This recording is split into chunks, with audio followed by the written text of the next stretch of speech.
ल सबै महानुभावहरूलाई म आफूतिर ध्यान केन्द्रित गर्न चाहन्छु।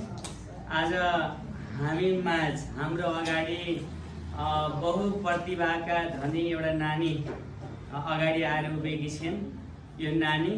यो नानीलाई हरेक कुराको कला छ, हरेक कुराहरू आउँछ। यो नानीलाई ह्यान्ड राइटिङदेखि लिएर ड्रइङदेखि लिएर गीत गाउन नाच्न हरेक कुराहरू चाहिँ आउँछ।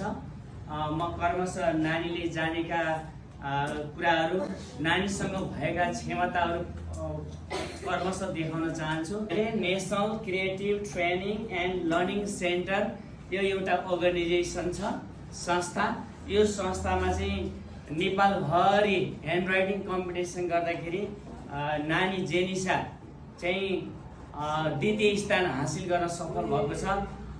यो नानीको यो क्षमताको लागि सबैले ताली बजाएर सहयोग गरिदिनु।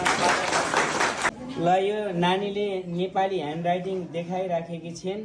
यो कक्षामा लेखिएको अभ्यासको नोट हो। मैले रेन्डमली यो नोट चाहिँ यहाँ लिएर आएर यहाँहरूलाई देखाउन खोजेको हो।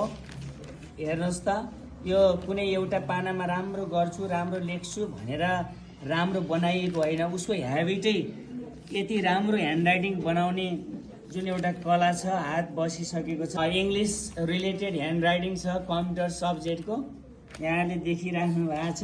यति सुन्दर ह्यान्ड राइटिङ छ।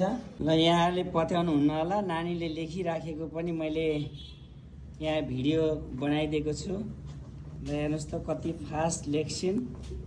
सबै विद्यार्थी भाइ बहिनीहरूले यसरी नै राम्रो ह्यान्ड राइटिङ बनाउनु होला है। हुन्छ?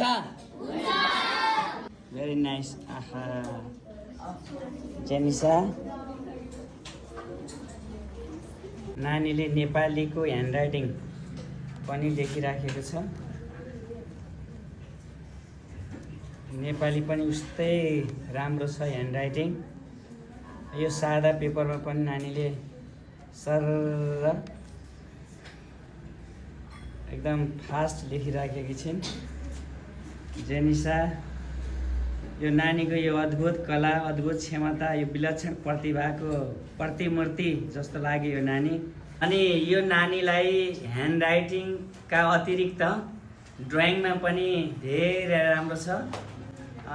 जहाँ उपस्थित भयो यो नानी त्यहीँ पुरस्कृत हुन्छन्। नानीले मेरो आफ्नै तस्बिर बनाएर ल्याएकी रहेछन्। नानीले प्रदर्शन गर्दैछिन्। ल सानुकाजी सर, सबैजना ताली बजाऊ।